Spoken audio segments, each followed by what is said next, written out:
hate a good quote, don't you? I've been wanting for quite some time to do a little series on quotes, on crappy quotes, basically. And now I'm in a position I can. So this is my crappy quotes day. So I hope you enjoy it. I'm Samantha Thomas. This is my channel, Samantha Thomas. I pick apart spiritual and wellness grifts using my experience and expertise from the wellness and well-being industry. I try to put a little bit of science and a little bit of signposting back behind it to help you with your critical thinking. And I love to pick apart just fake positivity, false positivity, and all those things that tell us we should feel good when in actual fact we don't. So today I'm going to pick on 5 quotes, and they're all by Abraham Hicks. This is someone that I followed for a long time. And I can say I did actually get some benefit from following Abraham. I didn't invest anything into following Abraham. It cost me absolutely nothing to listen to a lot of their stuff online when I was in a very dark place. I can definitely say that listening to some of that circular talk helped my brain at least not focus on the things that were stressing me out. I think that's the biggest takeaway I can get from this. In a point where my life felt a little bit dark and I was stressed out and I didn't know a way out, listening to Abraham with that circular kind of nonsensical talk, because my critical brain wasn't really online, certainly helped to distract me from my darkness, I suppose. And I will say that it did help me move forward to an extent. But would I have invested in one of her cruises? Probably not. Would I go to one of her workshops? Probably not, because it's horrendous. Like so many gurus, she has people up on stage and she really just picks them apart and shouts at them. And for some reason, I used to like listening to that. And then I was like, okay, so I woke up from this idea of spiritual wokeness. I don't like this anymore, because actually all it's doing is really humiliating people in an audience, and then humiliating the whole audience, because guess what, this one person knows better, which is the depiction of a guru, is the one person that knows better than everybody else. And with regards to spiritualism or religion or anything like that, where it's very ethereal, I don't think you can call on one person to have all the answers, or that can be a conduit for all the answers, as it were. We're all just human beings. We're all got the similar sort of faculties going on and similar sort of abilities. Some of us have higher IQs than others. It really don't matter. Some of us are better with emotional intelligence than others. Sometimes that doesn't always balance out in the way that maybe you'd hope it would, but that doesn't matter. But that doesn't give one person more credence in the spiritual realm than person that is struggling to find their way, or struggling to find the light, as it were. So anyway, without waffling on too much, let's pick apart some of these quotes, and let's see. I'm going to give you my opinion, and this is just my opinion. This is literally just for fun, but by all means join in, leave me comments below and tell me your opinion on these quotes as well. And I'll leave all details and stuff in the transcript, where you can find a little bit more in the details down below. So the first one I have here is, if you want it, expect it, and it will be yours very soon. Now, my study in psychology means, and my experience of my own stuff, again, this is very anecdotal, is that, that's a very potentially really toxic and narcissistic led quote. Is narcissism bad? Not necessarily all the time. Is the grandiosity side of narcissism bad? Probably nearly always, is my answer to that. Again, I'm not going to say scientifically or definitively. I don't know. I'm not an expert in narcissism. I don't believe I am a narcissist, because I would care too much if I was. It would break my heart to think that I was. But I'm aware that we all have narcissistic traits, and that is me included.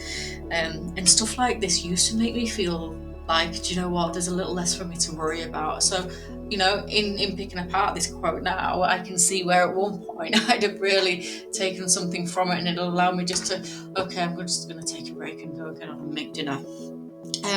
But the fact is, just expecting something doesn't mean it will be yours. But what that can do is actually the expectation of having something means you can potentially, by default, subconsciously start working towards being able to acquire that something.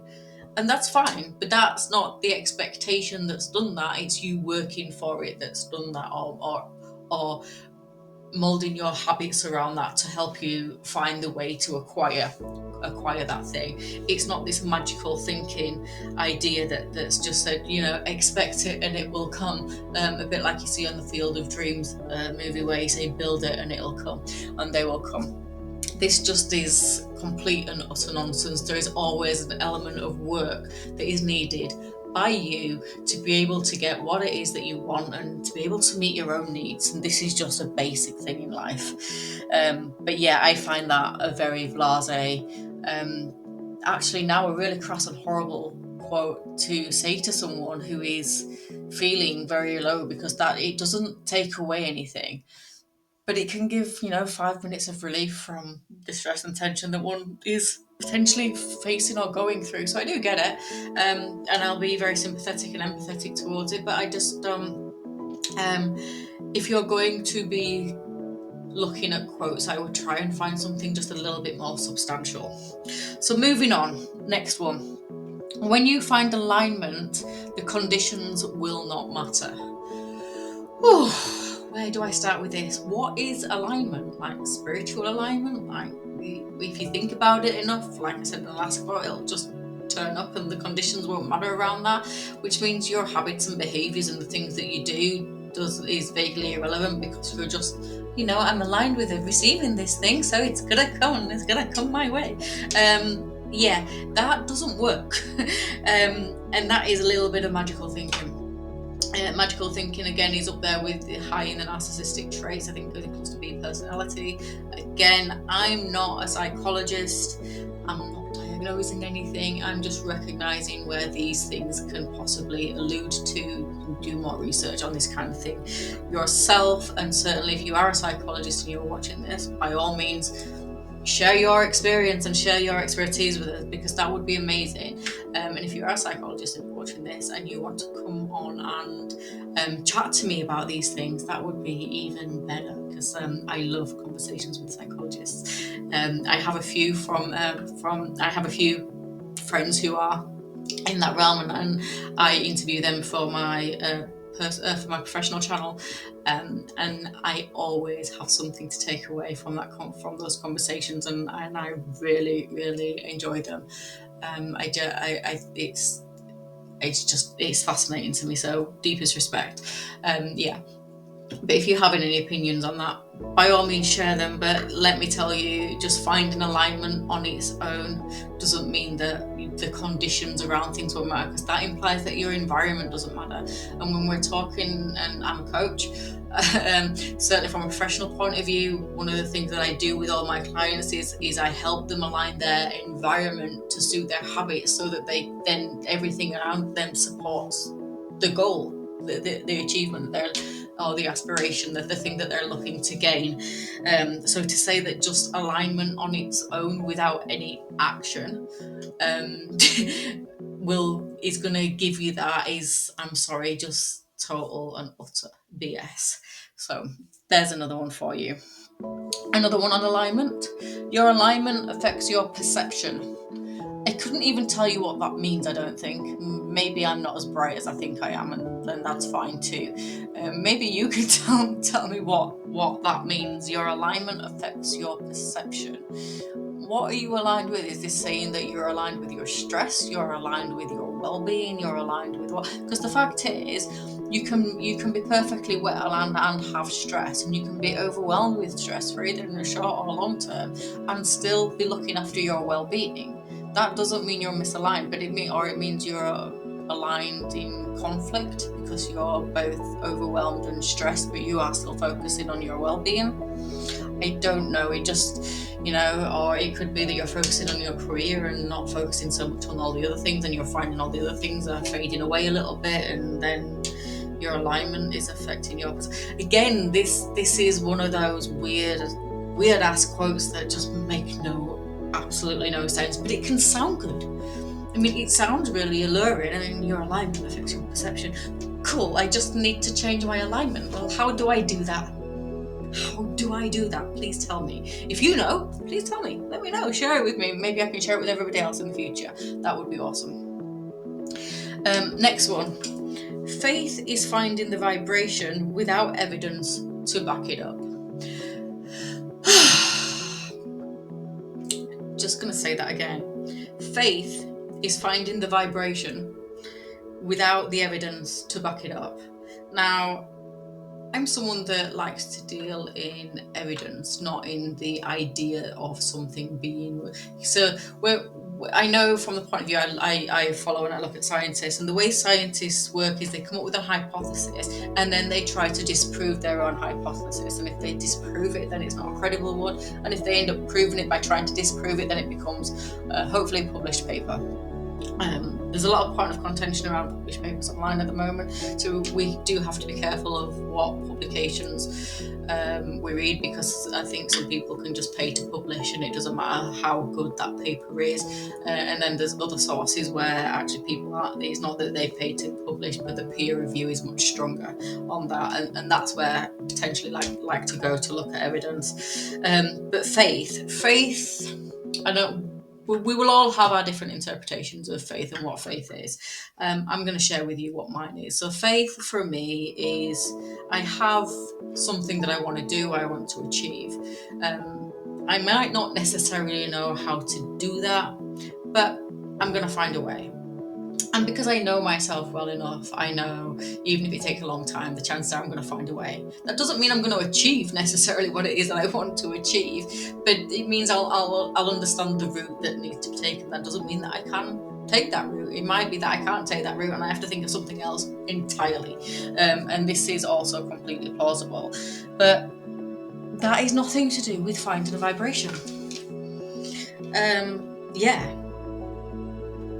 Vibration. What's vibration got to do with it?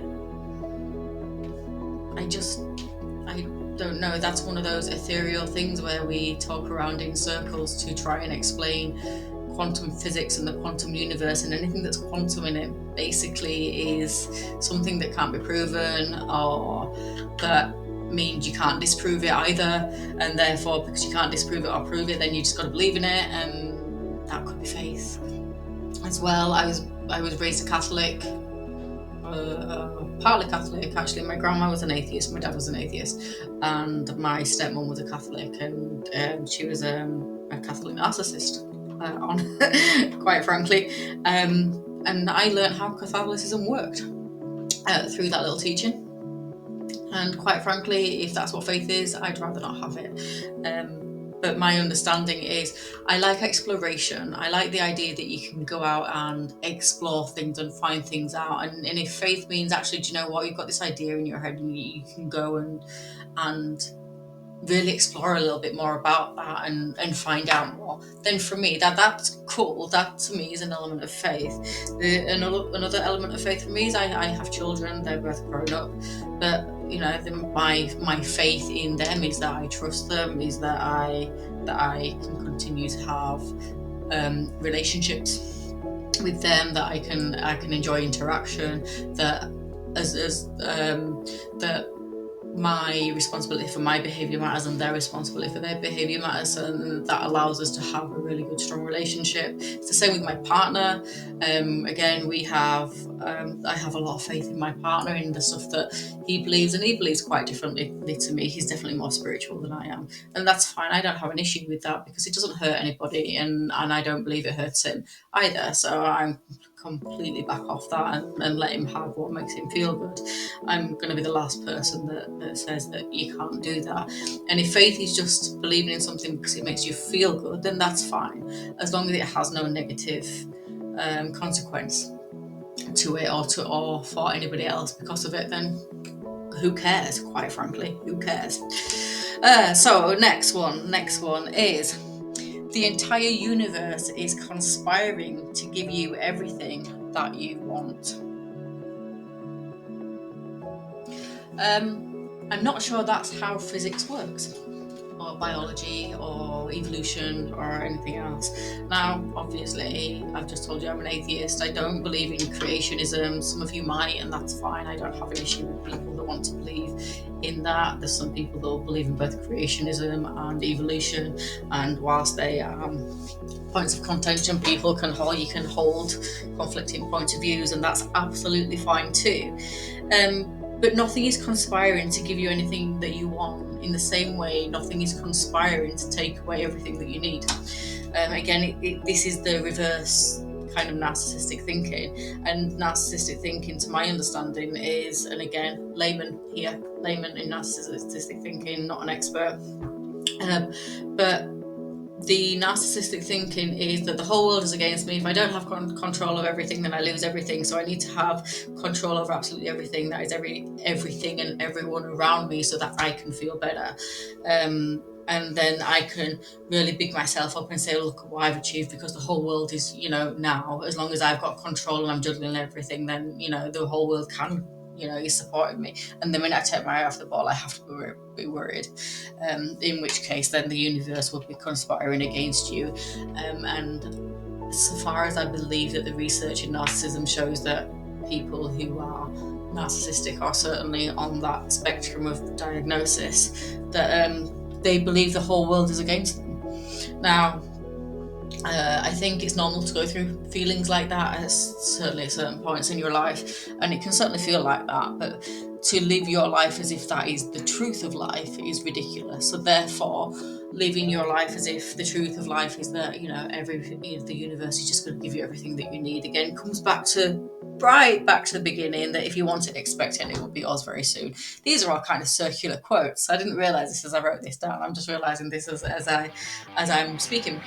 But this all feels very circular to me, like circular talking, which is what this sphere does. It's all circular talking that all sounds very good and very pretty and very ethereal, like, oh, I can get lost in that, I can get swept away. But when it comes down to a cold, hard graph of living life, it means absolutely nothing. Because you still have to get up in the morning and do the work, and you still have to interact with other people, you still have to be mindful over how you are with other people, you still have to have compassion and understand from other people's point of view that people might not be on the same page as you, and that's okay, and it doesn't stop you having a relationship with them either.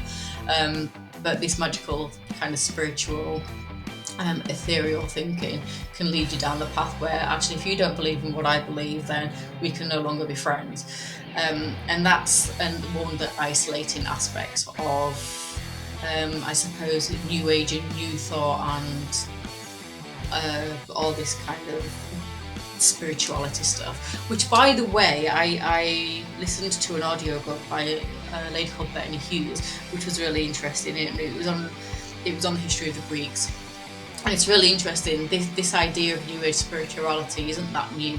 It's been there literally, like, probably even before the Greeks, but the Greeks were really into it as well, and her book really highlighted how these ideas of Helen and Aphrodite and Nike and all these people were basically narcissists, but they were narcissistic women living in a very patriarchal society and just finding their way to survive within that by manipulating your what's known as your Greek gods. So the whole story and mythology around that is really, really fascinating, but it means this New Age spirituality thing isn't that New Age at all. It's very old age, it's very fringe, and it's a really, really interesting exploration, and to see how it's evolved over time, or even not so much, it pretty much, it's a bit like a mirror to things that you want to believe are true, but actually aren't true. So all the things in your life, is like, if you could reflect heaven, all these things are reflecting back to you, and that seduces you and lures you in, and that's an idea as old as time as far as human beings go. That's only evolved human beings are concerned. That is not. It seems to be that a lot of people who talk about spirituality-based things, and certainly New Age thought stuff, seem to think it's a fairly recent thing, probably only back to the 1800s type, but it's not. It's as old as time. Which is the irony of it calling New Age stuff. Anyway, on that note, I'm going to leave it to it. Thank you for listening. If you enjoyed this episode, if there's quotes that you want me to pick apart, them below and I will pick some pros apart. If you don't agree with me and you find another way of looking at it, well, by all means tell me. Maybe I'll talk about it in my videos. Thank you for watching. I'm Samantha Thomas. Please like and subscribe, do whatever you need to do, and have a nice day.